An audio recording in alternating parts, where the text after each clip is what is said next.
네, 반갑습니다. 계명대학교 의과대학 해부학교실의 이재호라고 합니다. 반가워요. 저는 이제 그 진료를 환자를 보는 의사가 아니라 그 해부학을 전공하고 연구를 하고 이제 교육을 하고 그런 걸 담당하는 이제 의사입니다. 그래서 잘 없는 사람이에요. 해부학을 전공한다는 게 좀 뭔가 무섭죠.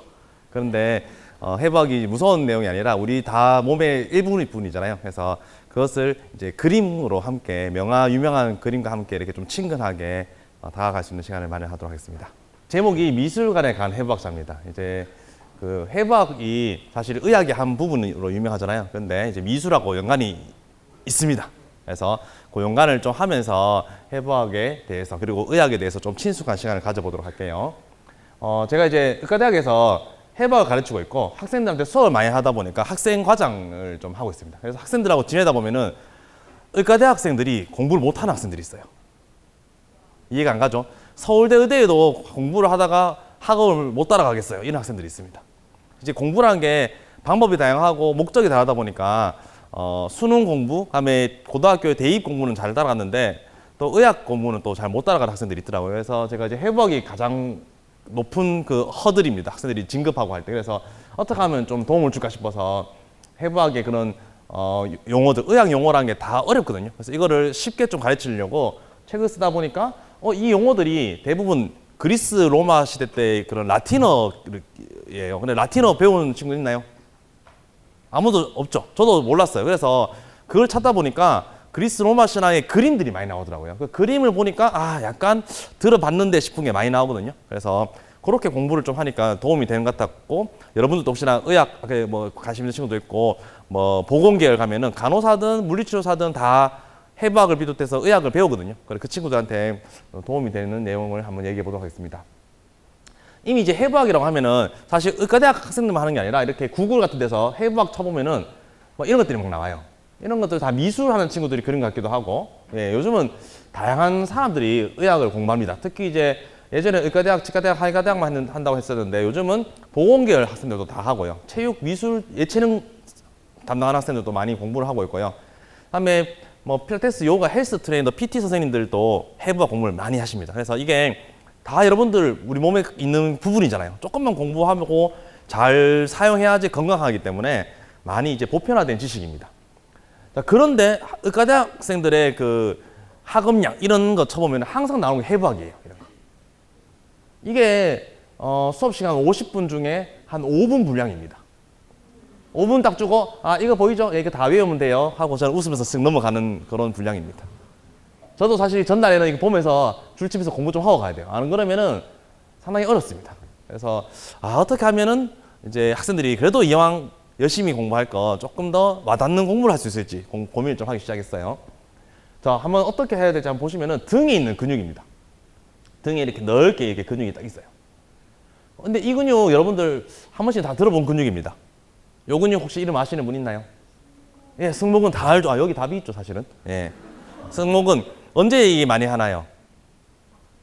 어깨 막 아프도 맞죠? 어깨 이렇게 힘주고 이렇게 열어당기면 승모근 올라온다고 하고, 목 이쁘게 보이려면 승모근을 이렇게 좀 힘을 풀어서 날씬하게 보여야지 이렇게 목이 길어 보이고 이쁘다고 하죠. 이 승모근이 다 아는 근육입니다. 근데 이 근육의 이름이 라틴어는 트라페지우스예요. 트라페지우스. 이렇게 외웁니다. 이런 용어 들어본 적 있나요? 그리고 이 승모근이라는 자체가 무슨 뜻일까요? 고민을 뭔가 이유를 알고 공부하면 쉽겠죠? 일단 등 세모근이 정확한 저희 해부학 용어거든요. 등에 있는 세모 모양의 근육이다. 이해가 되죠? 이렇게 하면은? 그러면 쉬운데 왜 이걸 승모근이라 부를까? 궁금하지 않나요? 이렇게 생겼습니다. 다 이렇게 가지고 있는데 운동을 많이 하시는 분들은 이렇게 보여요. 저희는 매끈하죠. 예. 이게 더 이쁘진 않습니다. 이게 왜 승모근일까? 정확하게 얘기하시면은 수도사의 모자란 뜻이에요. 이게 수도사가 종교인이죠. 서양에서. 근데 이게 이제 우리 아시아권으로 오다 보니까 수도사 종교라고 하면은 그때는 그냥 불교였죠. 아시아권에서는. 그래서 불교 승려가 하고 있는 모자다 이렇게 생각하는 거예요. 수도사들이 보통 이렇게 후드티 이렇게 입고 다닙니다. 그래서 요거를 라인이 근육 라인이랑 똑같죠. 그래서 승모근입니다. 이해가 쉽게 되죠. 자, 그런데 이 수도사들이 이렇게 다니는 게 이상하지 않나요? 왜 이렇게 다닐까? 궁금하지 않습니까? 왜 이런 옷을 입고 다닐까요? 좀 종교적인 왠지 하얀 옷 깔끔하게 입고 다녀야 될 것 같은데 고민해 본 적 없으니까 뭔가 좀 깔끔하게 하얀 옷 같은 거 입어야지 뭔가 깨끗한 느낌도 주고 해야지 뭐 믿음을 가지는데 약간 누더기 같은 이런 옷을 왜 입고 다닐까요? 그게 이제 이 수르바난이라는 작가의 그 그림에도 잘 표시되어 있습니다. 이 수르바난은 정문화도 많이 그리지만은 종교 신앙심이 깊어갖고 수도사의 화가라고 불리는데 이런 이제 성인들, 종교인들 그림을 많이 그려줬어요. 그 중에서도 한 번씩 들어봤을 것 같아요. 프란체스코 많이 들어봤죠? 예, 이 유명한 성인입니다. 이 교인 중에서도 조금 이제 성인이신데 중세 말기로 가면은 종교가 조금 이제 너무나 큰 권력을 있다 보니까 권력 가지고 있다 보니까 조금씩 부패가 돼요. 그래서 이 프란체스코는 우리 이러면 안 된다. 종교인이 이렇게 세속적이면 안 된다. 그런 마음으로 옷도 항상 이렇게 누더기 색깔을 입습니다. 특히 이 색깔을 입은 이유는 하나님께서 이제 그 인간을 흙에서 만들었다라는 이제 구절이 있어요. 그래서 흑 색깔의 옷을 입어야 된다. 그리고 또 이런 색깔의 옷이 조금 원료가 싸겠죠. 종교인이라면은 조금 청밀한 삶을 살아야 된다. 뭐 돈을 그런 세속적인 욕심을 탐하지 않고 그냥 있는 옷 그냥 대충 입으면 된다. 그리고 비 올 때 우산 쓰는 것도 낭비란 거죠. 그냥 옷은 단벌 신사로 비 오면 그냥 편하게 모자 쓸 수 있게 항상 모자가 달린 옷을 이렇게 입고 다니는 거예요. 그래서 앞전에 봤다시피 수도사에 모자라는 말이 나왔던 만큼 저런 옷을 입고 다녔습니다. 그리고 수도사들이 또 종교적인 특성을 가지기 위해서 여기 보면 해골이 있죠. 그죠? 그래서 해골은 죽음을 뜻하겠죠. 죽음이라는 게 무섭게 하는 게 아니라 결국 인간의 유한한 삶을 가지고 있기 때문에 사는 동안 열심히 살아야 되고 잘 살아야 되겠고 또 좋게 살아야 된다는 거죠. 남을 위해서 베풀기도 하고 믿음이 있어야 되고 뭐 그런 의미로 이제 해골을 넣기도 합니다. 자, 그러면은 이 승모근이 언제 쓰이냐면 여러분들 계속 전부 다 휴대폰 같은 거 볼 때 어떻게 보나요? 이렇게 보죠. 그럼 머리가 몇 킬로쯤 될까요? 20킬로요? 몸무게 한 절반 정도를 차지하잖아요. 한 5kg 뭐 이렇게 사람마다 좀 다릅니다. 특히 머리카락이 꽤 무거워요. 저는 머리 이렇게 이발하고 나면 내 머리가 이렇게 가벼울 줄이야 이렇게 딱 생각될 정도로 머리카락도 상당히 무겁거든요. 다들 이제 여학생들이 머리가 기니까 더 그럴 것 같은데 한 5kg 정도 됩니다. 근데 이게 고개를 앞으로 숙일수록 이 척추의 힘이 분산이 안 되기 때문에 점점 앞으로 숙일수록 무게가 더 많이 목에 실리겠죠. 그리고 앞으로 가면 등이 이렇게 올라오죠. 점점 이 거북목이 됩니다. 심해지기입니다. 그래서 여러분들 공부할 때 가급적이면 이렇게 딱 이렇게 고개를 들고 해야 되고요. 사진 찍을 때 항상 사진사 분들이 찍을 때 뭐라고 해요? 턱 당기세요라고 하죠. 보통 여러분들 그러니까 이래 있는 게 평소에 익숙하거든요. 목에 힘을 뺀 게 편합니다. 그러면은 안 이뻐 보인다는 거죠. 당겨야지 목이 가늘어지고 목이 가늘어져야지 얼굴도 좀 작아 보이는 거죠. 지금 다 한번 해보세요. 그리고 다들 이제 공부한다고 어쩔 수 없이 오른손 왼손을 올리잖아요. 그래서 공부하다가 힘들 때 어깨 양쪽 어깨 이렇게 내리는 거, 이렇게 덜썩 내리는 거를 이렇게 해보십시오. 그러니까 밑으로 쭉 내려서 이렇게 하면은 시원하죠. 날개뼈가 내려가는 느낌도 있죠. 그래서 한 번씩 공부 열심히 하시다가 이런 스트레칭을 하시면 좀 편하겠습니다. 자, 그래서 이 수도사들이 이 흑 색깔을 입고 다니는데 이거와 연관이 있는 커피가 바로 카푸치노입니다. 모자가 영어로 캡이죠, 캡. 캡이 라틴어로 카푸친이거든요. 캐푸친. 그래서 이 모자 쓰고 다니는 수도사들이잖아요. 그래서 이 수도사들의 옷 색깔과 비슷한 커피가 바로 카푸치노입니다. 그래서 카푸친 수도사의 이름을 따서 카푸치노예요. 그리고 한간에서는 이 수도사들이 머리를 밀죠, 이렇게. 머리를 밀고 이렇게 동그랗게 다니면 이게 또 카푸치노랑 비슷하다. 뭐 이런 의견도 있습니다. 그래서 우리가 생각하는 카푸치노 커피의 하나 이름도 이 수도사들에 의해서 왔습니다. 그만큼 이 종교가 중세 때는 이제 세상의 중심이다 보니까 사람들 눈에 이제 종교인들이 많이 들어왔겠죠. 그래서 이런 용어들이 많이 생기게 됐습니다. 자, 이제 승모근을 했는데 우리 몸에 승모가 하나 더 있어요. 그게 바로 심장 속에 있거든요. 이게 바로 승모판입니다. 혹시 들어본 적 있나요? 승모판? 들어본 적 없나요? 판막은 들어봤나요? 예, 심장의 판막입니다. 피가 우리가 심장이 20방 20실로 되어 있다는 것도 들어보셨나요? 예, 심방에 피가 모여서 심실로 피가 내려가잖아요. 근데 역류를 하면 안 되겠죠, 피가. 심장을 이렇게 심전도 뛰듯이 리듬감 있게 뛰어야 되는데 역류 안 되기 위해서 여기 보면은 여기서 요로 내려갈 때 역류 안 되게 이렇게 양쪽으로 문이 이렇게 열려요. 요렇게 생겼어요. 요렇게. 피가 들어올 때는 요렇게 문이 열리고 들어가 나서는 문이 잠시 닫힙니다. 그러면 역류가 안 되겠죠. 그죠? 그래서 요게 판막이라고 합니다. 근데 이 판막을 오른쪽에는 보면은 요 판막이 막이 3개예요. 그래서 3천판이라고 하고요. 왼쪽에는 요 판이 2개입니다. 그래서 우리가 2천판이라고 하고요. 판이 이렇게 2개 있다 보니까 요거를 승모판이라고 부르는데 아까 전에 승모는 후드티 모양이었잖아요. 그러면 여기 후드티가 어디 있다고 승모판이라고 부를까요? 없죠? 옷이 보이는 게 없잖아요. 요거는 또 뭐냐면은 아까 전에는 그냥 수도 승들이 그냥 후드티처럼 달린 걸 입었는 거고 여기서 승모는 요 주교님들이 쓰는 요런 모자입니다. 꽃갈 모자. 요거는 옆에 있는 요것처럼 이렇게 판이 이렇게 2개인 거 같죠? 이렇게 2개가 지금 깻잎 2장 같은 게 딱 있잖아요. 그죠? 요거는 주교님들이 쓰는 그 모자라는 거죠. 그래서 이걸 뭐 우리 아시아권에서는 똑같은 종교인인데 뭐 그냥 승모다, 스님의 승려의 모자다라고 해서 승모판이라고 부르게 됐습니다. 자, 이거를 잘 표시한 그림이 있습니다. 이 조토라는 사람은 그 르네상스의 아버지예요. 이 르네상스라는 게 상당히 유명한 그런 그 예술의 그런 변혁기잖아요. 다들 그건 들어보셨죠? 그 르네상스를 이끌었는 선도한 하게 됐는 그 선구자입니다.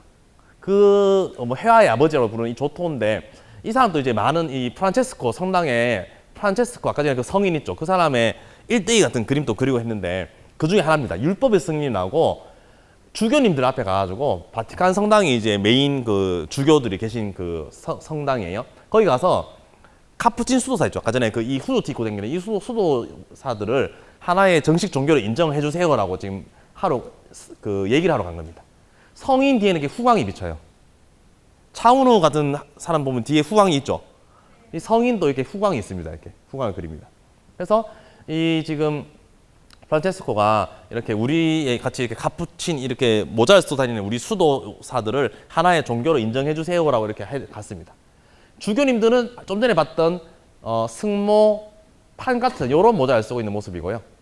그다음에 여기 있는 수도사들은 승모근 같은 보이는 요 승모근을 잘 보이는 모자를 쓰고 있습니다. 그래서 저는 해부학적으로 이 작품을 아주 높게 평가하는 게 해부학에서 유명한 두 그 용어인 승모판과 승모근이 동시에 보이는 아주 저에게는 흡족한 그런 작품입니다.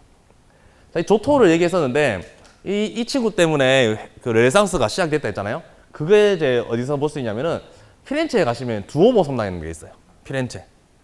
여기에 딱 가면 여기 탑이 딱 있거든요. 요 탑. 요게 조토의 탑입니다. 조토라는 사람이 요거 딱 찍고 이 피렌체 르네상스가 되길 바라는 마음으로 이렇게 익은 걸 건설을 해보자 하고 다 완성을 못하고 조토는 죽어요. 근데 그 후에 완성이 되는데 여기서 우리 그 르네상스라고 로마와 이 유럽 문화권에 많은 그 미술가들, 예술가들이 모여가지고 예술이 부흥이 됩니다. 그걸 우리가 뭐라고 배웠나요? 르네상스라고 배웠죠. 이때 3대장이 나타납니다. 다빈치, 미켈란젤로, 라파엘로. 또 미술 시간에 다 배웠죠. 예, 한 15세기에 이 천재 화가가 나옵니다. 이 사람들이 그림을 잘 그렸어요. 잘 그리는데 더 잘 그리고 싶어갖고 해부를 몰래 합니다. 이때는 종교가 강한 시대이기 때문에 시신 해부가 금지돼 있었어요. 근데 몰래 이제 해부를 해봤는데 교황이 어느 날 부탁을 합니다. 자기의 초상화를 좀 그려줘 이렇게 하는 거예요. 그래서 그려줄게 뭘 원하냐 이렇게 하니까 이 천재 화가들이 그렇다면은 나에게 시신 해부를 하게 해달라. 너를 더 잘 그려주기 위해서는 시신 해부를 해야지 내가 더 잘 그릴 수 있겠다 하니까 자기 잘 그려준다 하니까 교황이 그렇다면 해라 이렇게 됩니다. 그래서 이 다빈치, 미켈란젤로 이런 그 화가들이 더 나은 작품을 그리기 위해서 이제 해부를 시작했어요. 다빈치의 작품인데요. 이렇게 그림을 그렸습니다. 팔의 옆모습부터 해서 앞으로 가는 모습을 이렇게 다양한 각도로 이렇게 그렸어요. 왜냐면은 이제 팔이 상당히 신기한 거예요. 근육이 정말 잘잘하게 많아서 손가락까지 다 움직이니까 어떻게 이렇게 발가락은 잘 못 움직이는데 손을 이렇게 막 피아노 치듯이 잘 움직일까 궁금해서 해부를 많이 해봤습니다. 팔에 유명한 근육이 있죠. 그래서 우리가 아는 근육이 바로 이두박근하는 거. 이 알통 근육이에요. 많이 들어봤죠?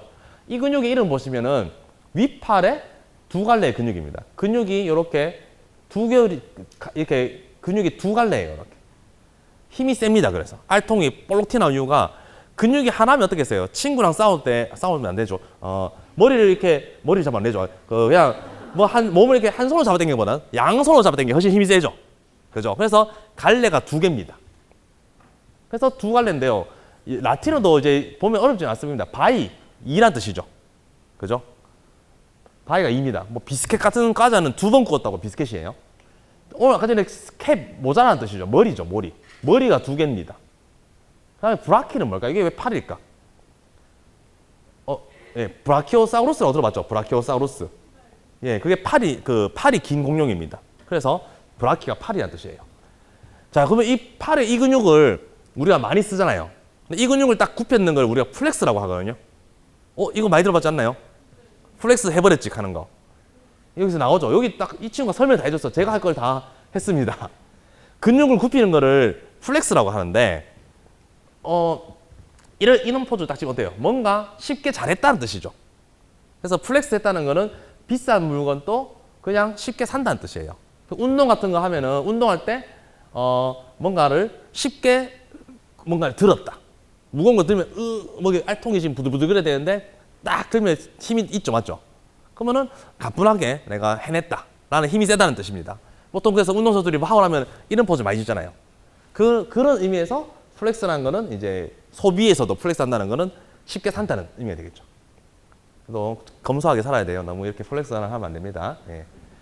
자, 그러면 이 근육이 힘이 좋은데요. 이 근육을 요렇게 팔을 알통을 보여주기 위해서 요렇게도 할 수 있고 요렇게도 할 수 있죠. 어느 게 힘이 더 세요? 해보세요. 지금. 요게 힘이 더 세죠. 자, 손가락을 펴서 요렇게 되고 요렇게 해서 돌리면은 손가락이 돌아갑니다. 이게 무슨 방향이에요? 시계 방향이죠. 자, 시계 방향이 힘이 좋습니다. 그러면 이걸 가지고 우리가 도구를 만들어야 되겠죠. 그래서 드라이브도 시계 방향으로 돌립니다. 이게 힘이 세요. 오른손잡이 기준으로. 문도 시계 방향으로 돌려야 돼요. 왠지 이렇게 하는 거는 어디 가수가 춤이었거든요. 이렇게. 왜 반대로 하는 거는 왜 못 돌리죠. 한 20도밖에 못 돌아가죠. 이렇게 오른쪽으로 시계 방향 돌려야지 힘이 잘 들어갑니다. 그래서 근육의 그런 기능을 잘 따라서 우리가 도구를 만듭니다. 그냥 만드는 게 아니에요. 자, 다시 이게 다빈치 돌아왔고, 다빈치 얘기가 되게 멀리 가는데, 다빈치의 유명한 작품 중에 이겁니다. 이게 있습니다. 이것도 한 번씩 봤죠? 이 작품의 의미가 뭘까요? 비트로비우스 인간이라고 되어 있는데, 이 비트로비우스는 로마 시대의 건축가예요. 이 건축가가 건물을 막 짓고 하다 보니까, 이 건물을 이쁘게 지으려고 하는데, 뭔가 인체의 비율을 잘 사용하면 좋겠다 하고 그냥 죽어버립니다. 그냥 숙제만 던지고 죽어버렸어요. 근데 이 다빈치가 해부를 하고 막 시신을 보다 보니까 뭔가 인체의 비율이 있는 것 같은데 라고 생각합니다. 왜냐면은 미술가들은 처음 딱 그릴 때 어떻게 해요? 딱 비율부터 시작해 보잖아요, 이렇게. 많이 해부를 해서 보다 보니까 뭔가 비율이 있는데 그런 말을 누가 했는 것 같던데 하다 보니까 비트루비우스가 그런 말을 남긴 거예요. 내 모르지만은 뭔가 이럴 것 같다. 그래서 끼야 맞추다 보니까 정사각형과 원, 대표적인 도형이죠. 원 안에 사람이 들어갈 수 있다는 거예요. 정사각형의 의미가 뭡니까? 가로와 세로의 길이가 같다죠. 양팔을 벌린 길이가 키라는 겁니다. 친구들이랑 한번 해보세요. 이게 단순한 의학 연구입니다. 자, 근데 이게 만일에 어린이한테서 해보면은 안 맞더라. 정상적으로는 요 정도인데 다리가 심하게 짧더라. 다리가 심하게 길더라. 어떤 특정 질병에서 어떻더라 하면은 이게 의학 연구예요. 대단한 의학 연구가 어려운 게 아니라 그랬더니 뭐 다리가 너무 기니까 뼈가 잘 부러지더라. 이러면 엄청난 발전이죠. 맞죠? 다리 짧은 내가 참 잘 부러질 일 없겠구나. 뭐 이런 식으로 답이 나오겠죠. 이게 그냥 연구의 한 방법입니다. 그리고 배꼽을 중심으로 양팔을 벌리니까 원이 되더라. 이런 게 다빈치가 이제 만드는 황금 비율이에요. 자, 근데 이렇게 비율을 잘한다고 했는 다빈치의 그림을 하나 보겠습니다. 리타의 성모예요. 이게 뭐냐면은 아기 예수님이 태어났습니다. 아기 예수님을 이제 엄마가 이제 젖을 먹이는 모성애를 그린 거예요. 그 성모의 그 마리아의 그런 모성애를 그렸는데 이 작품을 추후에 리타 가문에서 샀기 때문에 이 작품을 리타의 성모라고 부릅니다. 자, 그런데 이 작품 보시면 뭔가 이상한 게 없나요? 예? 혹시 책을 읽고 왔어요? 예. 일단 얘가 좀 이상하죠. 애기치고 너무 눈빛이 너무 무섭죠. 보통 젖을 먹으면 맛있는 거 먹으면 이렇게 웃으면서 생글생글 웃으면서 먹어야 되는데 째려보고 있죠. 그리고 비유를 잘하는 다비치인데 뭔가 가슴의 유방의 위치가 위에 있습니다. 이 시대 때 그 그림에는 그리스 로마의 신들이나 아니면 종교인들 말고는 그릴 수가 없었어요. 그렇기 때문에 신인데 이 가슴을 그린다는 게 아무리 모성을 표현하기 위해서 이제 젖을 먹이는 장면이지만은 일반 그 우리 인체와 똑같이 그리는 거는 뭔가 신성모독이라는 생각을 한 거예요. 그래서 조금 다르게 그리기 위해서 위쪽으로 이렇게 그렸습니다. 그리고 또 혹여나 이상하게 보는 사람들한테 볼까봐 이렇게 딱 눈빛을 딱 째려보고 있는 모습이 딱 보이죠. 그죠? 그래서 이 뭔가 알고 있으면서도 이렇게 그리지 않았을까라고 사람들이 얘기를 하고 있습니다. 근데 이게 이제 우리 해부학하시거나 의학자들한테 이게 왜 중요하냐면은 저희가 이제 표면 해부학이라는 걸 배웁니다. 해부학은 해부를 해서 막 안에 구조를 아는 거잖아요. 근데 실제 환자 볼 때 해부를 하고 뭐 하면 안 되지 했죠. 그냥 피부 딱 밖에서도 이쯤에 이 병이 있으면 여기를 찔러야 돼. 하면 딱 찔러야 되잖아요. 그럼 그게 어디일까요? 감으로 하지 않을 거잖아요. 그거를 이렇게 차곡차곡 이렇게 다 정리가 되어 있습니다. 그걸 표면 해부학이라고 하거든요. 그래서 여기 뭐 딱 목젖 있는 데서부터 몇 센치 밑에 뭐 손가락 하나 밑에 뭐가 있다. 이런 것들이 중요하기 때문에 그런 거를 저희가 배우기 때문에 이 작품을 보면은 여기 목에 빗장빛 쇄골이 보이잖아요. 쇄골이 있고 여기서부터 한 두 뼘 정도 내려갔을 때 더 이렇게 내려가야지 가슴이 있는데 여기 또 위에 있구나. 뭐 이런 식으로 이제 새알릴 수가 있습니다. 그래서 응급 술기를 할 때 누가 자들고 와서 5cm 밑에 재겠어요. 그죠? 그때는 손가락 하나가 넓이를 한 2cm에서 2.5cm라고 하거든요. 그래서 원핑거, 투핑거 이렇게 합니다. 투핑거 하면 5cm 밑이라는 뜻이죠. 이렇게 되고 바로 뭐 찌른다거나 뭔가를 합니다. 그래서 이런 표면 해부학은 아마 앞으로 많이 이제 중요하게 쓰이겠죠. 자, 그러면 다시 또 다빈치의 다른 그림 보겠습니다. 심장인데요. 심장을 이렇게 그렸습니다. 저희가 심장을 이렇게 배웠거든요. 이심방, 이심실, 우심방, 우심실, 자심방, 자심실. 좀 다르죠? 뭔가 없어진 것 같아요? 자심실은 좀 뒤쪽에 있어서 여기 뒤에 숨어 있습니다. 심방을 날린 거예요. 여기가 뭐 허전하죠? 그래서 심장을 영어로 하트라고 하죠. 사랑도 하트잖아요. 그러면 무슨 관계가 있을까? 요거 보면 하트 모양이 좀 느낌이 있죠? 그럼 여기서는 뭘 보고 이렇게 하트 모양이라는 걸까요? 이상하죠? 일단 우리가 사용하는 거 보면은 하트는 요겁니다. 그죠? 상당히 하트하죠, 지금 스타일이. 그러니까 이제 우리 한자도 상형 우자라고 하는데 이건 잘 맞는 것 같아요. 제가 다른 건 잘 한자 이해를 잘못하는데 요건 딱 보면은 우심방, 우심실, 자심방, 자심실 이렇게 아주 좀 비슷한 것 같은 그랬어요.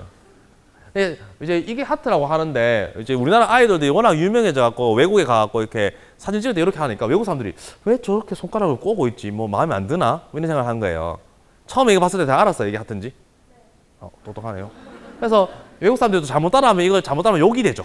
중간에 이렇게 넣으면 욕이 되죠. 그래서 왜 이럴까 싶었는데 이걸 본 외국의 해부학자가 요건 동맥이고 주먹을 본 거예요. 주먹 전체를. 비슷하죠? 손가락 쪽쪽 주먹, 우심방, 우심실, 자심방, 자심실. 그래서 이걸 보고 외국의 해부학자가 와 대단하다면서 주먹으로 어떻게 손으로 그 어려운 심장을 이렇게 쉽게 가르치느냐 대단하다 하면서 상당히 높게 평가합니다. 코리안 아나토미스트 대단하다 하면서 얘기하다가. 자, 그럼 여기 심장에 있는 이 큰 동맥이 관상동맥입니다. 관상동맥. 관상동맥 질환 들어봤나요? 왜 이게 갑자기 드라마 같은 데 보면 갑자기 흑 하고 쓰러지죠. 심장을 부잡고. 그러면은 응급소생술 막 하잖아요. 심폐소생술 막 하잖아요. 그게 이제 요 동맥이 막히는 거예요.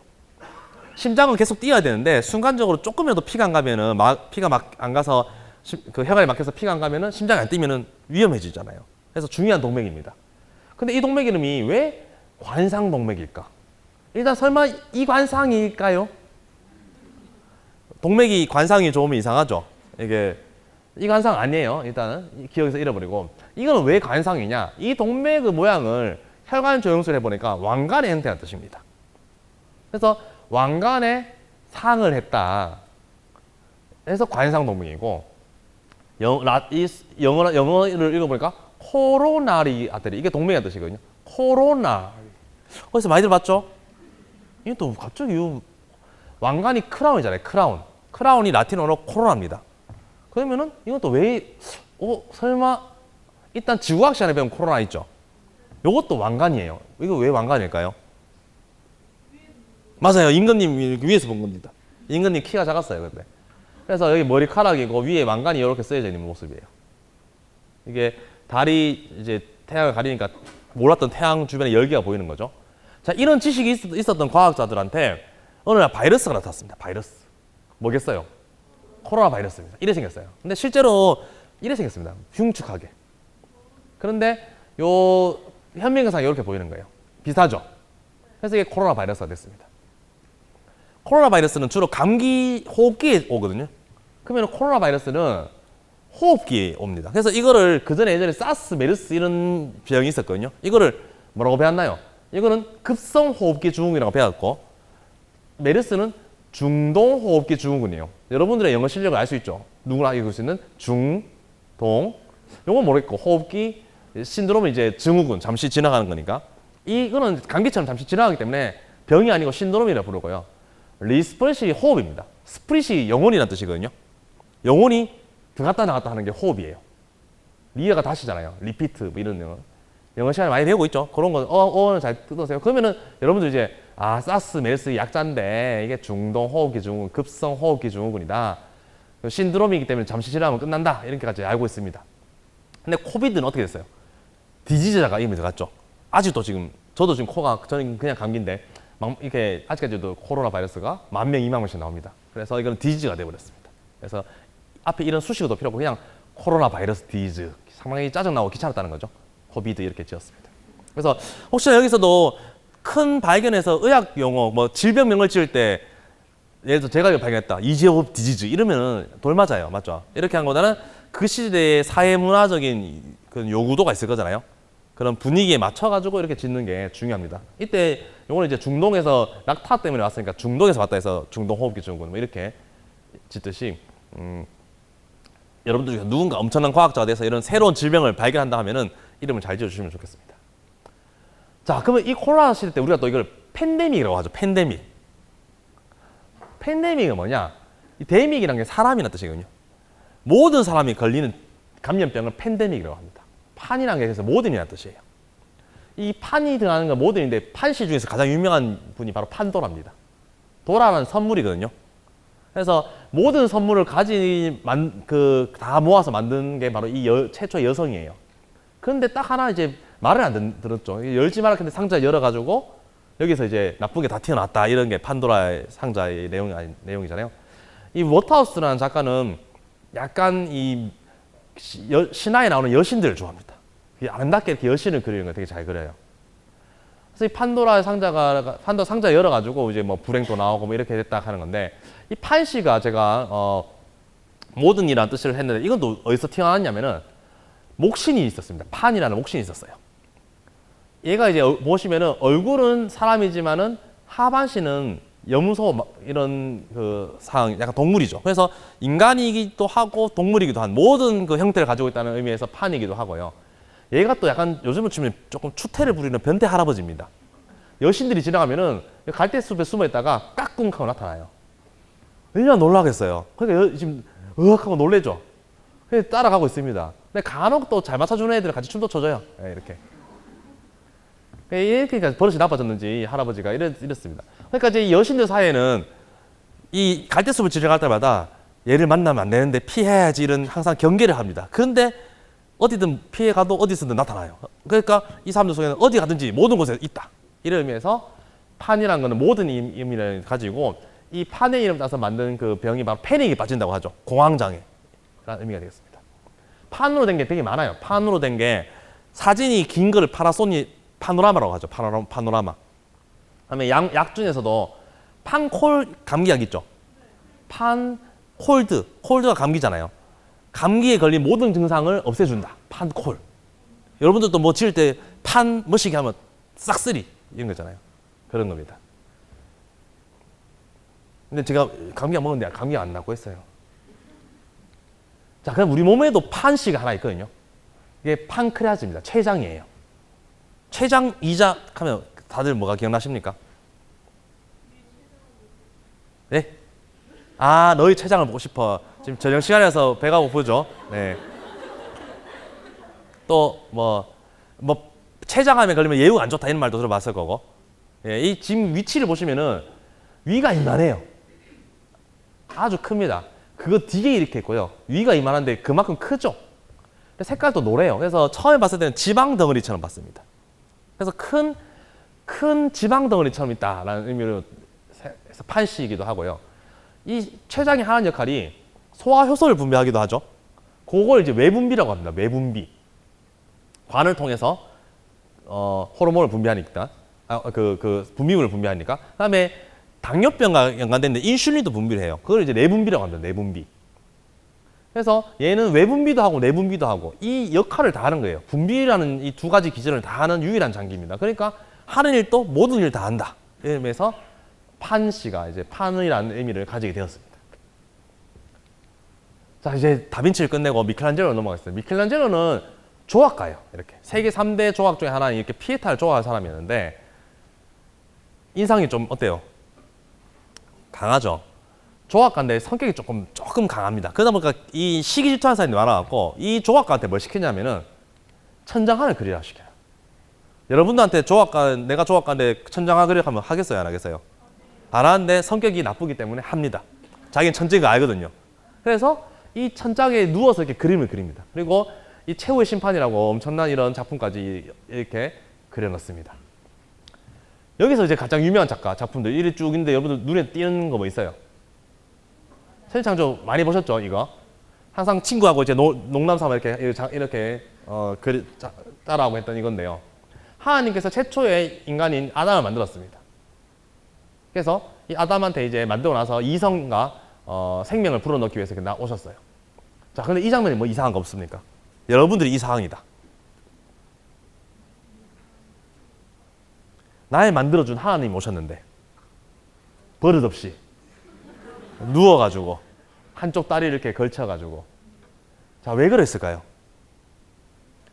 다빈치는 자기가 해부에 있는 거를 하고 안 지식을 그림 옆에 적었습니다. 근데 남이 알까봐 두려워서 글자를 반대로 적었어요. 조금 이상하죠? 미켈란젤로는 아예 남기기 싫었던 거예요. 그냥 작품 속에 자기가 수수께끼처럼 넣어놨습니다. 그래서 해부를 내가 해봤기 때문에 여기 복근 가슴에 이제 우리 갑바라고 하는 가슴 근육까지 잘 그려놨는데 팔다리 근육을 내가 굽히고 펴고 따서 어떻게 다른지를 나는 안다 이거죠. 그래서 한쪽은 펴고 한쪽은 굽히고 한쪽은 펴고 한쪽은 굽히고 이 차이를 정확하게 표시를 해놓은 거예요. 기능적인 것도 안다는 거죠. 너거는 그냥 이렇게 대충 그림만 그렸지 나는 기능도 안다 이런 거죠. 그래서 이렇게 그림을 그렸지 않나라는 그런 의심을 하고 있습니다. 그리고 이제 하나님 아담은 이렇게 이상한 게 있고 하나님은 뭐가 이상합니까? 혼자 오면 되지 왜 이렇게 사람을 하고 이렇게 이상한 주머니를 끌고 왔을까? 혹시 무슨 장기가 보이지 않나요? 네, 이것도 다 예습하고 왔네요. 네. 뇌를 그리는 겁니다. 왜냐하면 제가 아까 처음에 얘기했죠. 이성을 줬다고 했잖아요. 이성이란 건 지능이란 건 어디서 왔냐? 바로 뇌에서 온다는 거죠. 그걸 알고 있었던 거죠. 기능을. 그래서 이거 나는 알고 있는데 어디 그림에 안다고 적기도 그렇잖아요. 그래서 그림 속에 숨겨놓은 겁니다. 뇌를 그리려고 하다 보니까 이 하나님 주변에 엑스트라들도 이렇게 많이 넣었고 근데 엑스트라들도 그냥 막 그린 게 아니라 이렇게 정확하게 이런 부위를 표시를 다 했는 거예요. 이렇게. 이것도 왜 천을 왜 흘리고 있냐? 이것도 다 동맥이에요. 동맥입니다. 동맥 이게. 이 다리도 이렇게 뻗었는 거 이런 것도 이런 척수의 모양을 다 뽑아 넣었습니다. 자, 이거 하나 이렇게 제가 그림 보여주기가 좀 신빙성 없죠? 에이, 우겨놓은 거 아니에요? 이런 느낌 들죠? 자, 그렇기 때문에 이브의 창조를 한번, 다시 그 뇌를 보시면은 좀 전에 소뇌랑 이렇게 척수 이런 데까지 잘 넣었습니다. 그리고 뇌가 우리가 대뇌라고 하지만 이렇게 영역이 다 나눠져 있어요. 그래가지고 앞 전두엽, 앞 이마 쪽에는 감정 조절 이런 것들 중요하고 뒤통수에는 시각이 중요하고 이런 식으로 영역이 다 있습니다. 이브의 창조를 한번 보시겠습니다. 이브의 창조 보시면은 자, 아담의 갈비뼈에서 이브가 태어나죠. 그래서 아담 갈비뼈를 뜯었어요. 아담 지금 아파하고 있죠. 이브가 쏙 나왔습니다. 이브 봐요. 정상적이죠. 아이고 하나님 태어나게 해주셔서 감사합니다. 이게 정상적이잖아요. 그러니까 하나님이 잘 태어났네. 별거 아니야. 좋아. 여기까지 왔습니다. 여기서 이상한 게 없습니까? 하나님의 의상을 유심해 보십시오. 다리 여기 좀 이상하죠. 예. 하나님 이때 힙합이 유행했는지 모르겠지만 힙합 스타일로 옷을 입었죠. 큼지막하게. 자, 여기서 무슨 장기를 넣어놨냐? 바로 폐를 넣어놨는 거예요. 허파. 왜냐면은 아담의 갈비뼈를 뜯었잖아요. 갈비뼈 밑에는 뭐가 있냐? 허파가 있다는 거예요. 그래서 이 아담이 이렇게 팔뚝에 이렇게 굵게 숨겨놓은 부위가 바로 여기 허파가 있는 부위잖아요. 그래서 이거를 이렇게 표시를 해놨습니다. 그리고 요것만 하나 하기 좀 그렇죠. 이브라는 최초의 여성이 태어나는데 왜 이렇게 뒤 앙상한 나무를 그려놨을까? 뭔가 꽃이 펴야 되는데 이 폐 안에는 기관지라는 나뭇가지처럼 기관지가 있어요. 이렇게 기관지라고 했잖아요. 나뭇가지라는 뜻입니다. 그래서 이거 모양과 비슷한 이런 기관지를 이렇게 뒤에 그려놓은 겁니다. 두 개만 얘기했는데 조금 어때요? 어거지 같죠? 근데 뭐 이게 이제 브라질의 외과 의사가 신경외과 의사가 매일 뇌수술 하다가 휴가 때 이제 너무 힘들다 하면서 성당에 바티칸 성당에 가서 천지창조 그림을 딱 봤는데 저거 내가 많이 본 건데 싶었던 거예요. 에이 아니겠지 직업병이야 하고 봤는데 계속 생각나고 비행기에서 오면서 계속 생각해서 책을 뒤에 보니까 하면서 이렇게 해서 모든 그 미켈란젤로 그림을 해보니까 나름대로 법칙이 있었습니다. 그래서 만든 책이 여기에 미켈란젤로 미술의 비밀이라고 다빈치 코드라는 것도 많이 들어봤잖아요. 미켈란젤로도 이런 게 있는 것 같다라고 책도 나오고 했는데 사람들이 별로 호응을 안 해주고 있어요. 생각보다는.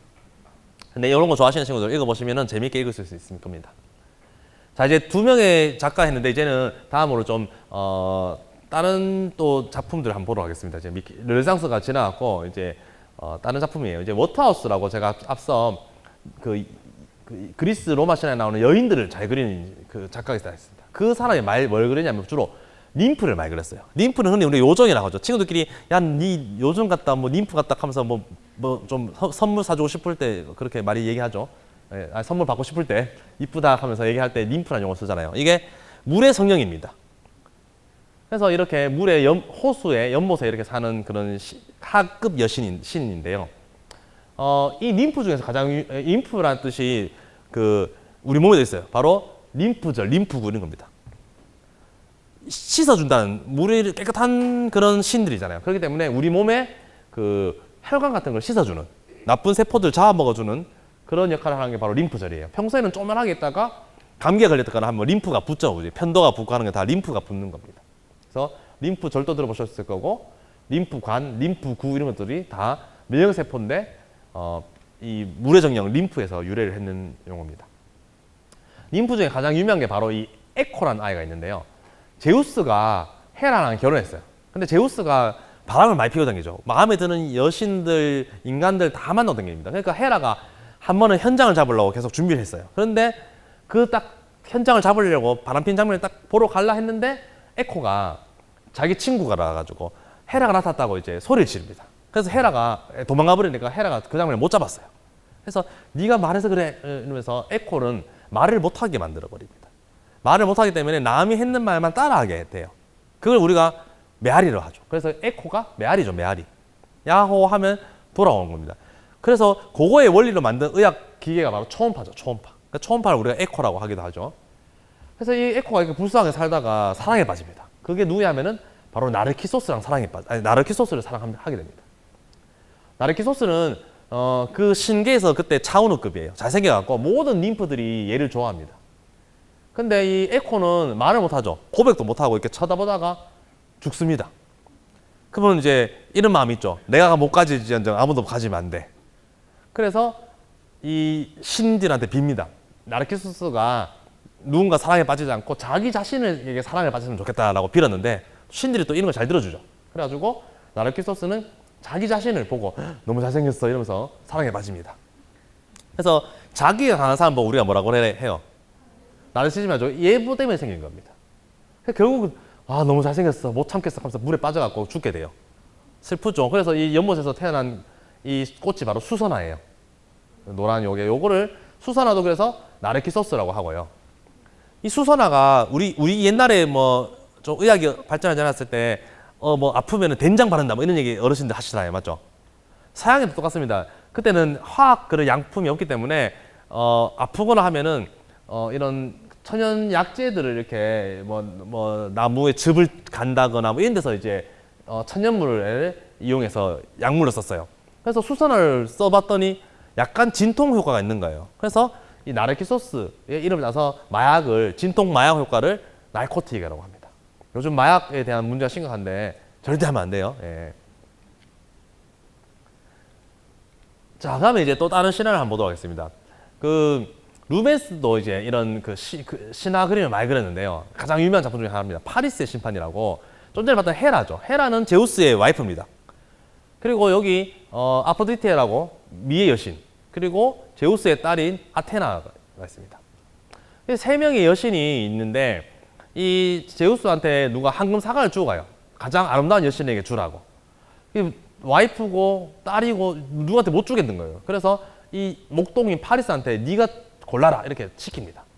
그래서 누구한테 줄까요? 하니까 헤라는 그거 내한테 주면은 내가 너에게 권력을 주겠다. 아프로디테는 내가 너의 가장 아름다운 미녀를 만나게 해주겠다. 아테나는 전쟁의 신이거든요. 그래서 전쟁의 승리를 가져주겠다 라고 공약을 겁니다. 자, 파리스는 누굴 골랐을까요? 아프로디테죠. 여러분 보면 발걸음이 벌써 나가고 있죠. 나? 역시 나야 하면서 지금 가고 있죠. 눈빛이 이렇게 찌릿하고 있습니다. 외면하고 있죠. 삐져서 등을 보이고 있죠. 그래서 이제 아름다운 여인을 만나게 해줍니다. 근데 그 여인이 누구냐면은 바로 이웃 나라의 공주가 아니라 유부녀인 여왕과 사랑에 빠지게 해줍니다. 파국이죠, 파국. 그래서 이웃 나라가 어디냐면 바로 트로이예요, 트로이. 트로이의 왕인 자기 와이프가 이웃 나라에 목동하고 사랑에 빠져갖고 가버린 거예요. 전쟁이죠. 그래서 일어난 전쟁이 바로 트로이 전쟁입니다. 그래서 아테네의 많은 군사들이 트로이로 이제 전쟁을 하러 가는 거죠. 이 트로이 전쟁이 이제 유명하죠. 자, 근데 이 트로이 전쟁에 가장 유명한 사람은 사실 딴 사람이 아니라 바로 이 아킬레우스입니다. 아킬레우스는 엄마가 신이에요. 근데 자기는 인간이랑 결혼해서 아들이 인간입니다. 신은 안 죽잖아요. 그런데 아들은 인간에서 죽으니까 이러면 너무 슬프잖아요. 그래서 이 저승의 강이 있어요. 스틱스 강이라고 저승과 이승을 가르는 그 강에 아기를 이렇게 몸을 담그면 몸이 불사치처럼 강해집니다. 그런데 애를 놓으면 빠뜨리잖아요. 그래서 발목만 이렇게 잡고 있었어요. 발목 빼고는 온몸이 불사치처럼 강해졌어요. 그래가지고는 트로이 전쟁 가서 싸우니까 항상 승리를 하겠죠. 그래서 전쟁이 이제 끝날 것 같았어요. 그 아테네가 이제 그냥 뭐 트로이 점령할 듯이 끝날 줄 알았는데 이 아킬레우스가 약점인 발목에 화살을 딱 맞고 죽습니다. 저희는 발목에 화살 맞으면 그냥 잠시 다리를 좀 절 건데 얘는 죽어버립니다. 신하니까 그런 거예요. 그러면 여기가 아킬레스건 많이 들어봤잖아요. 장단지근이 엄청 크거든요. 보통 지나면 장단지에 나잖아요. 그만큼 근육이 많이 쓰이는 근육인데 발목으로 오면 이게 얇아져요. 작아지죠, 이렇게. 그러면은 큰 힘을 받는 게 작아지니까 끊어지기 쉽습니다. 그래서 운동선수들 보면 아킬레스건 손상, 부상 이런 말 많이 들어보죠. 그래서 아킬레스건이 약점의 뜻으로 쓰이기도 하고 이 아킬레우스 신화에서 유래된 곳이 되겠습니다. 자, 이 전쟁이 끝날 줄 알았는데 아킬레우스라는 이런 그 불세출의 영웅이 죽으니까 전쟁이 이제 비등비등해진 거예요. 10년 동안 싸웁니다. 아, 답답하죠. 그래서 전쟁이 끝내기 위해서 이 천재적인 또 아이디어를 가진 사람이 나타납니다. 그게 누구냐면은 바로 오디세우스입니다. 트로이 목마를 이제 쓰는 거죠. 그래, 내 졌다 하고 도망가는 척을 하는 거예요. 졌으니까 내 전쟁에 이렇게 해서 미안하고 하면서 이렇게 커다란 이렇게 목마를 놔두고 가니까 트로이 사람들이 이겼다 하고는 이제 이 남겼는 이 목마를 성 안으로 들고 들어가서는 으악 하고 막 축제하고 놀고 막 술 먹고 다 잡아버립니다. 그때 밤에 용모에서 이제 그 그리스 군들이 나와서 트로이를 점령하면서 전쟁이 끝이 나요. 이게 트로이 목마죠. 요즘에 트로이 목마 뭔지 물으면 잘 모르는 학생들은 컴퓨터 바이러스라고 얘기하기도 합니다. 그것도 이제 이거랑 똑같은 의미죠. 몰래 침입, 위장해서 침범한다는 의미가 되겠죠. 그래서 오디세우스가 이렇게 똑똑한 아이디어를 가진 친구인데 전쟁의 영웅이 됐죠, 이제 결국. 아킬레우스에서 얘가 영웅이 돼서 귀국을 합니다. 귀국을 하려고 이제 바다를 지나가는데 그때 만나는 게 바로 또 사이렌이에요. 워터하우스에 또 워터하우스가 그랬는데 이 사이렌은 누구냐면은 아름다운 여인의 노래, 그 얼굴에 노래를 부르는데 새 모양을 하고 이렇게 노래를 막 부릅니다. 근데 이 노래가 너무 좋으니까 홀려가지고 배에 있는 선원들이 바다로 빠지는 거예요. 물에 빠지게 만드는 그런 괴물입니다. 오디세우스가 생각한 거예요. 그래, 이 여인 바다를 잘 빠져나가려면은 다 길을 막으면 되겠네. 그러면은 그 노래를 못 들으니까 유혹에 홀리지 않겠네라고 생각했는데, 근데 또 그 반대로 생각해보면 얼마나 노래가 좋길래 물에 빠질까? 자기는 듣고 싶었던 거예요. 그래서 여기 이제 선원들한테는 이 귀를 이렇게 싸서 노래를 못 듣도록 하고요. 자기는 듣고 싶어서 귀를 열어놨습니다. 근데 물에 빠지면 안 되기 때문에 여기에 돛대에 자기 몸을 이렇게 묶어놓은 거예요. 그래서 다른 그림 보시면 얼굴은 홀려 있어요. 지금 여기 요거는 안 보이는데 눈이 지금 풀려 있습니다. 막 홀려가지고 있는데 몸은 이제 묶였으니까 안 빠지겠죠. 그래서 노래도 듣고 안전하게 이 바다를 지나갑니다. 자, 이런 사이렌이 노래가 잘하지만은 무서운 소리잖아요. 그래서 이 사이렌의 의미를 따서 우리가 119 사이렌이라는 것도 여기서 이제 기원했습니다. 그리고 이 스타벅스에 여기 마크 있는 이 여인도 사이렌이에요. 제가 스타벅스 1호점이 시애틀에 있거든요. 딱 가면 아직 옛날 그 모양 그대로 있는데, 시애틀은 그 항구 도시입니다. 예전에 알래스카로 금강을 캐러 가기 전에 잠시 이제 모이는 항구 도시예요. 근데 모여서 추운데 오돌 떨면서 있는데, 여기 스타벅스에서 커피가 향기가 나면 따뜻하게 있으면 왠지 어떻게 해서 가던 길을 멈추고, 아까 전에 선원들이 가던 길을 멈추고 노래 소리에 흘려서 물에 빠지듯이 냄새 싹 커피 향 나면은 한잔 하러 빠지기 좋겠죠. 그래서 사이렌처럼 소리를 내지 않지만 사이렌처럼 아주 매혹적인 그런 유혹을 하는 그런 커피로 유혹하는 그런 곳이 되겠다는 의미로 사이렌을 이렇게 넣었습니다. 예전에 이게 이렇게 마크가 있었는데 이게 다소 선정적이다라는 의미로 해서 지금 현재 이렇게 바뀌었다고 하네요. 자, 해부학 얘기에 대해서 제가 좀 했는데 전혀 해부학적이지 않죠. 자, 이렇게 해부학이 발전하다 보니까 인기가 많았어요. 그래서 1600년경에 해부학이 발전하다 보니까 그 시대 때 귀족이라든 의사들한테 해부학을 보러 서로 막 이렇게 줄지옵니다. 그래서 그때 우리가 지금 같으면 싸이 같은 쇼, 싸이 쇼 이런 데 콘서트 가면은 사진 찍잖아요. 근데 요즘은 이때 사진이 없으니까 당시 유명한 화가를 불러서 초상화를 이렇게 그립니다. 이 초상화 화가는 이미 이 얼굴 빼고 몸은 다 그려놔요. 목까지 다 그려놓습니다. 뭔가 얼굴하고 목이 안 맞죠, 지금? 다 그려놓고 입금되는 순으로 이렇게 얼굴 다 그려주는 거예요. 좀 많이 주신 분들 요 근처에 그리고 요 뒤에는 대충 그려놓고 뭐 이랬겠죠. 근데 이 그림에서 좀 뭔가 무서운 게 있지 않나요? 안타까운 거. 머리가 너무 많아. 그거와 더 무서운 건 여기 중간에 시신이 있다는 거죠. 적나라하게. 근데 이때는 해부용 시신은 사형수를 썼습니다. 근데 사형수라고 이렇게 해놓어도 될까요? 좀 더 무서운 그림을 한번 보여드릴까요? 이렇게 피부를 다 밝혀놓은 상황. 근데 아무렇지 않게 이렇게 있죠. 이 시대 때는 중세가 이제 흑사병을 겪으면서 인구의 3분의 1이 죽는다고 하잖아요. 지나가다 보면 시신이 있습니다. 그리고 해부 유행이니까 시신도 사형수는 당연히 뭐 할 수 있는 거 아니야? 사람들이 이런 생각을 하는 거예요. 생명에 대한 존엄성이 땅에 떨어집니다. 그럼 뭐 화가든 이런 귀족이든 전부 다 이 그림이 왜 이상해? 그렇죠. 그런데 예술인들은 어느 순간 느끼기 시작한 거예요. 스웨덴은 네덜란드에는 그 해부학 극장이라는 것까지 있습니다. 이게 하나의 쇼가 돼버린 거예요. 앞에서 시신 해부를 하는 거를 여기 귀족들이 와갖고 이렇게 여기 지금 부채죠. 부채 들고 여기 안경 이렇게 오페라 보듯이 와갖고는 막 그 호호호 하면서 이렇게 보고 있는 거예요. 이 정도로 생명의 존엄성이 땅에 떨어지는 시대가 됐습니다. 그래서 앞에는 뭐가 있어요? 이건 실제가 아니라고요. 이런 귀족들한테 경각심을 주기 위해서 이렇게 동물과 지금 여기 아이도 있고요. 그런 기사들을 다 해골을 그렸습니다. 그리고 여기에 뭐라 적어놨냐면은 메멘토 모리라고 말을 적어놨어요. 죽음을 기억하라는 거죠. 그러니까 너희가 지금 이렇게 뒤에서 보고 웃고 있지만은 언젠가는 너희도 죽을 것이고 죽으면 여기 올 수 있다는 겁니다. 그렇기 때문에 생명에 대해서 조금 더 타인의 그런 생명과 그 인생에 대해서 조금 고려를 해라 이렇게 얘기를 하기 시작했습니다.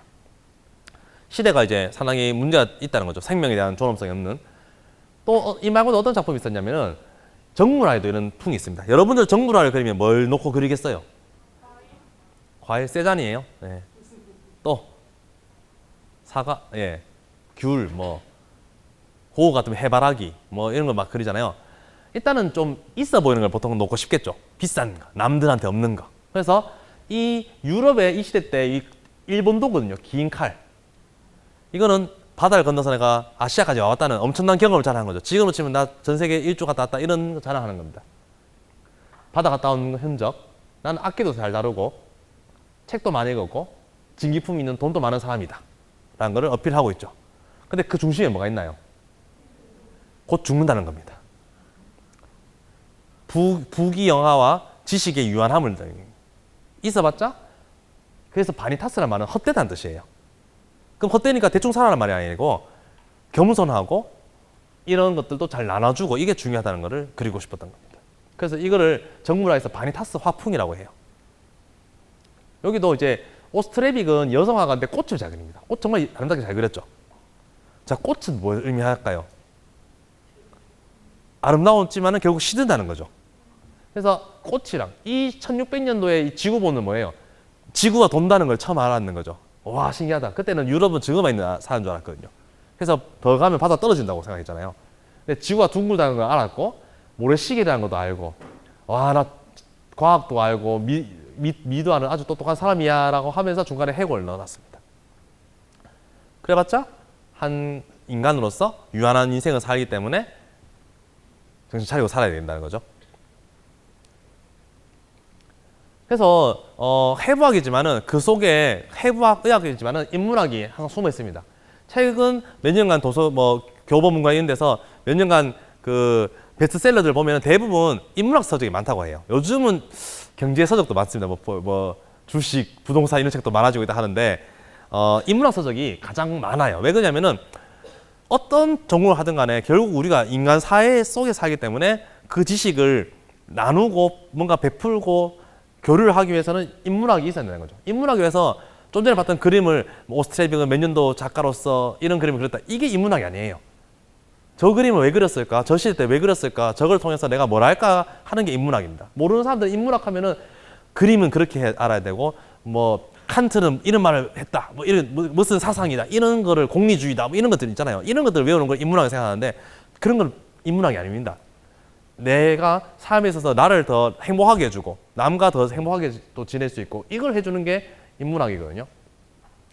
그래서 저도 이제 이 미술관에 관한 해박자를 책에 쓰게 된 계기가 미술에 대해서 1도 모르는 사람입니다. 책 읽는 거 정말 싫어하는데 요 시리즈가 있었는데 이 화학자, 수학자 이런 그 교수님들이 책을 많이 쓰셨는데 읽어보면 나오는 작가는 다 똑같아요. 우리가 아는 그 유명한 화가들 고흐, 고갱, 다빈치, 미켈란젤로 요 한 10명에서 못 벗어나요.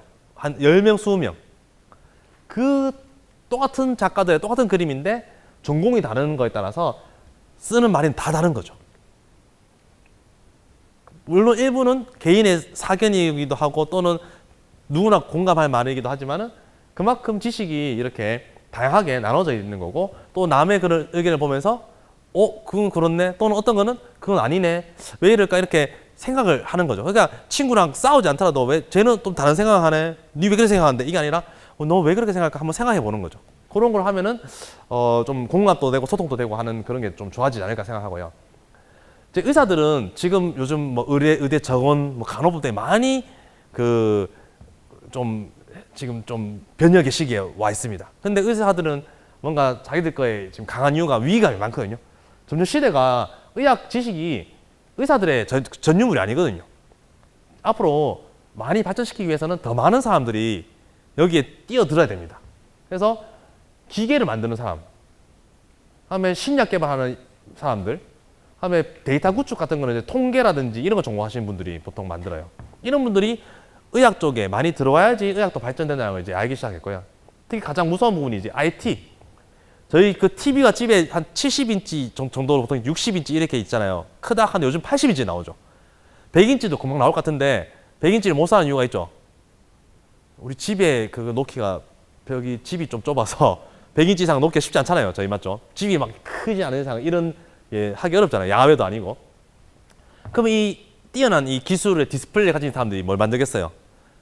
의료기기를 만들기 시작합니다. 이미 그 목하고 허리 아픈 이런 것 때문에 세라젬하고 바디프렌즈, 코지마 이런 그 기기들 나오고 있죠. 앞으로 더 나올 거예요. 앞으로 점점 더 많은 그런 의료기기들이 개발될 거고요. 그래서 병원에서도 이제 그걸 알았습니다. 예전에는 삼성병 같이 큰 좋은 병원, 우리가 흔히 빅5라고 서울의 유수한 병원들은 환자를 많이 모집하는 병원이 유명한 병원이었어요. 근데 어느 순간 병원을 더 크게 만드는 게 별로 도움이 안 된다고 느꼈습니다. 그때부터 뭘 하기 시작했냐면은 연구를 하는 게 중요하다고 생각한 거예요.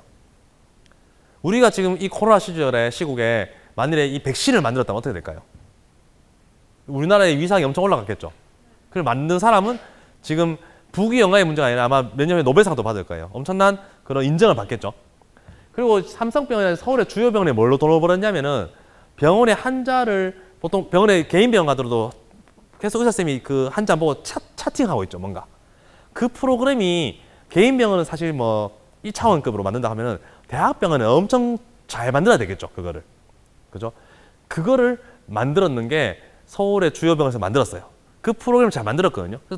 그래서 지방에 있는 병원에서 그것을 우리도 갖고 싶어요, 살려고 하니까 200억을 돌래요. 근데 어쩔 수 없게 새로 만들기가 어렵거든요. 200억 주고 샀습니다. 자, 우리가 샀거든요. 그러면 다른 병원 또, 야, 너가 어디 샀는데 좋던데. 그거 샀는데 200억을 또 사. 그거로만 몇 천억을 벌었어요. 그게 기술의 무서움입니다. 그게, 그래서 그때 느낀 거죠. 아, 환자를 한 명 더 보는 것보다 더 원천 기술, 약을 하나 개발한다거나 의료기계를 개발한다거나 또는 그런 프로그램을 개발한다거나 이제는 그게 더 중요하다는 걸 느끼는 거죠. 더 많은 사람을 살리는 거고요. 그래서 이제는 이런 연구를 할 수 있는 걸 개발을 할 거예요.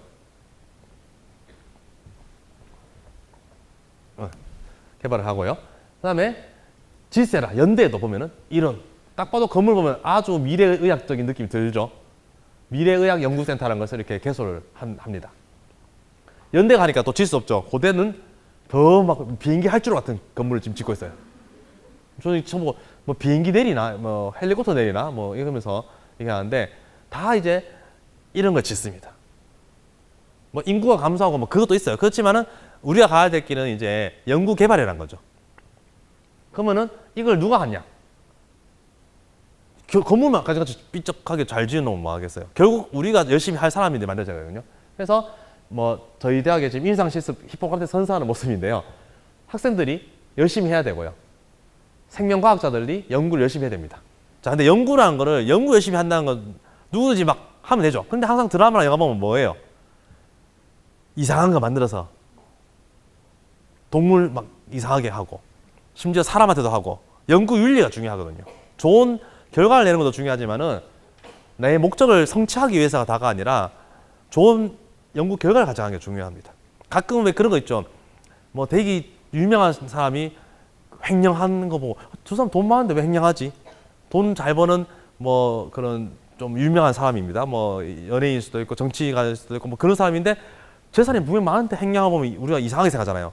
욕심이 있는 거죠. 연구자도 똑같습니다. 이미 국가에서 유명한 연구자면은 이 과학덕지 오시는 분들은 다들 연구 같은 것도 많이 하신다고 오시잖아요. 그런데 그런 사람들이 한 번씩 윤리적으로 연구윤리를 어긋나게 하는 경우가 있죠. 왜 그러냐면은 조금만 더 하면 내가 대단한 약을 개발할 것 같고 더 혁신적인 걸 할 것 같고 그러다 보면은 무리하게 하게 되는 거죠. 하면 안 되는 실험을 한다거나 윤리적으로 안 되는 걸 한다거나 또는 심지어 조작을 한다거나 그래서 열심히 노력을 하면 다 하지만은 중요한 거는 결국 마음인 거죠. 윤리적인 거, 그러면 책임감도 있어야 되고 이런 건물이 좋은 건물이 좋은 대학의 이름이 연구를 하는 게 아니라 결국 사람이 하는 거기 때문에 우리가 인문학을 잘 해야 됩니다. 저희가 이제 이 그림을 이제 저희 그 입시할 때 한번 이 사진으로 문제를 낸 적이 있는데요. 이미 뭐 어디 다 올라와 있기 때문에 이렇게 보여줘도 될 것 같습니다. 이 사진의 내용은 사실 뭐냐면은 한 3년 전에 이 터키 난민들이 이제 생겨서 각 나라에 이제 막 떠돌고 유럽의 난민들이 떠돌고 그랬습니다. 그래서 이 터키 해변에 하는 아이가 이렇게 떠내려 왔어요. 그래서 이 어떤 사진사가 이걸 딱 찍었습니다. 그랬더니 이 사진이 딱 나온 순간 많은 사람들이 이걸 보고 아이고 하면서 후원도 하고 그래서 그 사진사는 올해의 사진사인가 뭐 이런 걸 받고 뭐 이랬거든요. 자, 이런 일이 있었기 때문에 많은 학생들이 의과대학에서 이 문제가 뭐 면접에 나오지 않겠냐라고 예상했습니다. 그래서 저희가 또 그래 예상했지 한번 내줄게 하면서 냈어요. 그래서는 이 사진을 보고 어떤 생각하는지 얘기해 보세요 라고 했습니다. 어떤 얘기를 했을까요? 여러분이라면 자, 이 사진을 딱 보여주고 자, 이 사진을 보여주고 뭐 하고 싶은 말 하세요라고 했습니다. 무슨 말을 하고 싶나요? 네, 안타깝다. 슬프다. 참 마음이 안타까워요. 애기 빨리 도와줬으면 좋겠어요. 이렇게 얘기하고 싶었는데 면접이다 보니까 학생들이 무슨 얘기 하냐면은 이 사진은 터키 해변에 시리아 난민 아이가 떠내놓은 사진으로서 뭐 사진사가 찍어서 앞서 제가 얘기했던 그 현실 상황만 쭉 얘기하다가 마지막에 저희는 난민을 받아야 됩니다. 찬성해야 됩니다. 마치 이제 이 문제가 나오면은 이걸 찬성해야지 내가 윤리적인 사람이라고 어필할 수 있다는 생각으로 그런 얘기만 쫙 하고는 이해하고는 웃으면서 나가더라고요. 그러니까 전혀 이 상황에 공감을 못하는 거죠. 나는 내 지식만 얘기하고 있었던 겁니다. 이게 현실로 따지면 의사로 치면 어떤 거예요? 딱 들어온 순간 어디가 아파서 왔어요? 아, 며칠 3일간요? 예. 그럼 요거 약 처방 해드릴게요. 네, 3일 후에 뵙겠습니다. 이겁니다. 3일 동안 아파서 왔으면 아이고 많이 아프셨겠네요. 뭐 고생하 뭐 다른 데는 아프신 거 없나 이 말을 해줘야 되는데 많이 아팠겠네요. 이런 말도 없이 그냥 3일 아팠다. 어디가 아팠다. 처방 뭐 하겠다. 3일 후에 봅시다. 이렇게만 얘기하는 상황인 거죠. 차이를 아시겠나요? 예. 네. 그게 현실입니다. 뭐 좀 안타까운 표시하는 학생이 10%가 안 됐어요. 근데 이게 면접이다 보니까 더 이 강박이 있었겠죠. 뭔가 내가 준비해온 말을 해야지. 그런데 안타까웠습니다. 처음에는 다 잘할 줄 알았는데 저희가 기대했던 대답이 10%도 안 나왔어요. 이와 비슷한 제가 이제 그림인데요. 눈에 대해서 수업을 하는 겁니다. 눈의 구조는 어떻고 눈을 움직이는 근육은 뭐가 있고 시각이 뭐 망막에 맺히면은 상이 맺혀갖고 우리가 시각을 뇌에 전달해서 우리가 눈에 이제 그 상을 이제 맺고 뭐 한다 뭐 이런 얘기를 막 합니다. 그리고 이 사진을 딱 보여줘요. 그리고 애들한테 이 그림의 제목은 눈먼 소녀인데 이 그림 분위기는 어때?라고 합니다. 이 그림은 어떤 느낌이 들어요? 제목은 눈먼 소녀인데. 그래서 애들한테 뭐 어떤 것 같아 이렇게 얘기해보면 애들이 감정이 메마르면 아무 생각이 없어요. 이걸 보고 뭔가를 스토리텔링을 못합니다. 이게 자매라는 거 알 수 있겠죠 일단. 자매인데 옷을 이렇게 봤을 때 잘 못 살고 있는 것 같죠. 여기 목에 눈먼 소녀라고 적혔어요. 여기가 그 언니는 눈이 안 보입니다. 근데 이제 동생을 먹여 살려고 해야 되니까 악기를 연주하고 아마 먹여 살리는 것 같아요. 일단 여기까지는 봐서는 되게 좀 안타깝죠. 근데 다들 얘기했잖아요. 그림은 아주 행복하고 밝아 보인다고. 왜 그래요? 뒤에는 쌍무지개가 떴고 동물도 뭐 새도 지저귀고 행복해 보이죠. 동생이 뭐라고 하겠어요? 언니 뒤에 쌍무지개 떴는데 너무 그림 이뻐 하고 있습니다. 손을 꼭 잡고. 언니가 지금 어떤 표정일까요? 내가 눈은 보이지 않지만 맞대 정말 아름답네라고 지금 하고 있는 게 느껴지죠. 근데 내가 보이지도 않는데 니 지금 기쁘다고 하고 이렇게 하고 있을까? 아니잖아요. 내가 안 보이는데 놀리냐? 뭐 이런 거 아니죠 지금. 그죠? 그래서 보이지 않아도 보일 수 있다는 겁니다. 마음이 있으면. 그죠? 뭐 우리가 공감각하기도 하고 뭐 그런데 그 소통과 그러니까 우리가 생각하기에는 과학적 사고에 너무 얽매여서 시각, 눈에 보이는 거 이게 중요하다고 하지만은 그게 아니라도 만지고 느끼고 공감하면 느낄 수 있다는 거죠. 그래서 너무 과학적인데 치우다 보면은 사람이 감성적인 것도 없고 뭐 너무 또 과학적 성과를 내려면 윤리적인 것도 떨어질 수 있고 하기 때문에 과학자일수록 또 인문학적인 그런 소양과 감성과 감성이죠 요즘 말로는 그런 것들이 좀 필요하지 않을까 싶고요. 그래도 이제 이런 빡빡한 과학적이고 좀 이타적인 그 사회 속에서도 저희가 이제 대구에서 행복을 느낀 거는 코로나가 처음 터졌을 때 하루에 이렇게 수백 명이 나왔습니다. 이때 뭐 그 청도에 무슨 그 사건도 있고 해가지고 사람이 많이 생겼어요. 지금 하루에 10,000명 생겨도 사람들이 걱정을 별로 안 해요. 치료할 수 있는 방법을 알거든요. 근데 이때는 이게 엄청난 감염력이 있다고 생각하다 보니까 어떻게 다녔어요? 이렇게 하고 다녔죠. 막. 조금이라도 얼굴에 이 공기가 들어오면 안 된다 생각해서 여기를 꽉 쪼았습니다. 그래서 수백 명의 환자를 일단 그 모을 때도 없었는데 당시 저희 그 계명대학교 동산병원이 병원을 옮긴다고 그 서문시장에 있는 병원이 살짝 공간이 좀 비어 있었어요. 그래서 거기로 환자를 다 이제 모았고요. 환자만 있으면 뭐합니까? 이제 치료할 사람이 필요했는데 그때 이제 이 질병에 이렇게 방호복을 입고 있어도 틈이 조금만 있으면 왠지 균이 들어오면 나도 죽을 수도 있잖아요. 그런 무서움인데도 불구하고 많은 이제 의료진들이 왔습니다. 특히 간호사 선생님들도 많이 오고 하셔갖고 여기 다 이렇게 된 이유가 그거잖아요. 방호복을 하도 이렇게 세게 쫄라매가지고 이렇게 눌린 거죠. 몇 시간씩 이렇게 2중, 3중을 입고 했었어요. 그래서 이렇게 옴으로써 이게 전 세계 최초로 집단으로 이렇게 격리를 하고 치료를 했습니다. 그러면 그 노하우가 생기잖아요. 그거를 전 세계에 전파를 했어요. 그때 우리나라에서 노벨상이 아니라 네이처 사이언스 이런 유명한 저널에 논문이 제일 많이 실렸다고 합니다. 최초 보고가 많으니까요. 그래서 저희 대학 교수님도 그때 승진을 잘 하셨어요. 되게 이제 논문 좋은 거 많이 내시고 되게 기분 좋게 이렇게 과학자로서 이렇게. 왜냐면은 그때 이제 최초로 이렇게 여러 가지를 해보신 거죠. 하다 보니까 그거를 또 우리만, 이 정보는 내만 할 거야 이게 아니라 세계에 보고를 하니까 코로나를 이제 다른 나라에서도 이렇게 약물 쓰고 이렇게 환자를 격리하고 치료하니까 되더라 하는 거를 이제 알게 되면서 세계적으로 많은 기여를 하게 된 거죠. 그래서 그때 이후로 이제 그때 다 아프셨던 분들, 가족들 이런 분들이 이렇게 감사의 마음에 편지를 쓰고 할 때 그래도 우리가 이렇게 뭐 상당히 사람들이 이성적이고 딱딱 자기감만 알고 하는 시대라고 생각하지만은 이런 국난 앞에서는 또 이렇게 모여서 이렇게 하는 걸 보고 참 마음이 따뜻해지고 그랬습니다. 그래서 우리가 이미 제가 이제 융합교육 시대잖아요, 여러분들. 그래서 스팀 교육이라고 하죠, 보통. 이제 점점 과학이라는 게 중요합니다. 과학, 수학, 기술이 중요한데 거기 이제 아트까지 들어가는 거예요. 아트라는 거는 이 단순한 미술이 아닙니다. 이 미술 보고 이 작품 보고 누구 작품이냐 알아라. 이게 미술이 아니에요. 이제 어떤 의미인지 아시겠죠?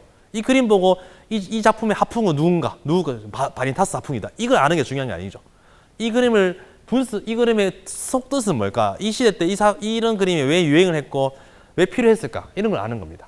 그래서 저도 이제 의도지 않게 저도 그냥 뒷발 걸리듯이 과학 속에 그림을 넣다가 이렇게 책을 쓰게 되는데 작년에 이렇게 상도 좀 받았게 되는, 그래서 아마 불러준 게 아닌가 이렇게 감사한 마음인데요. 대단히 이렇게 스팀 교육하면 어려워 보이지만은 제가 이 책을 쓸 때 그냥 해부학은 제가 아는 지식이고 미술관은 몰랐어요. 근데 유명한 작품을 기사를 그냥 쳐보면은 이미 많은 사람들이 분석을 해놨습니다. 근데 그 분석력 중에서도 내가 아는 해부학이랑 조금 일치하면은 그게 그냥 그걸 쓴 게 이 책이에요. 여러분들이 무에서 유가 나오진 않잖아요.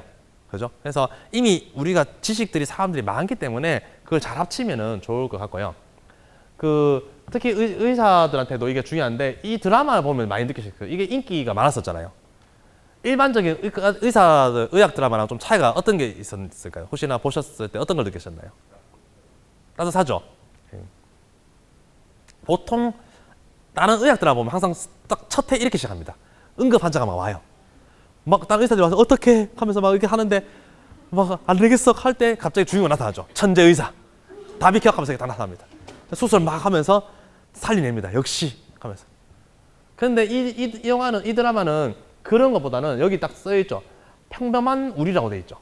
의사들도 일반적인 인간입니다. 희노애락이 있고 자기 환자가 죽거나 잘 치료가 안 되면은 슬퍼하고 어떻게 할지 모르고 죄책감에 쌓이고 하면 친구들끼리 싸우기도 하고 동료끼리 싸우기도 하고 사랑에 빠졌기도 하고 뭐 그런 희노애락이 있는 거예요. 그냥 의사 되게 칼같이 막 그런 일하고 있는 게 아니라 하나의 인간으로서의 모습을 그렸기 때문에 더 와닿았잖아요. 그래서 저희 학생들한테도 너희가 아무리 공부를 많이 하고 해도 남들 앞에는 막 의사고 막 대단해 보이지만은 똑같은 인간이다. 그리고 실수할 수 있고 실수하면 슬퍼해야 될 거고 그걸 극복해야 되는데 그런 거에서 요즘 가르치고 있습니다. 그러니까 내가 보면은 막 의학 막 할 것 같죠? 의학은 바뀌거든요. 바뀌고 지식도 계속 바뀌지만은 그런 인간으로서의 그런 좀 더 성취와 그 심적인 단단한 심지가 굳어지고 단단한 마음이 생기는 게 더 중요하기 때문에 요즘 이런 교육도 많이 하고 있고 여러분들도 이제 그런 목적을 달성하기 위해서 진로 꿈을 세웠잖아요. 이런 좀 인문학적인 소양도 많이 가지는 게 중요한 것 같습니다. 네, 이상입니다. 감사합니다.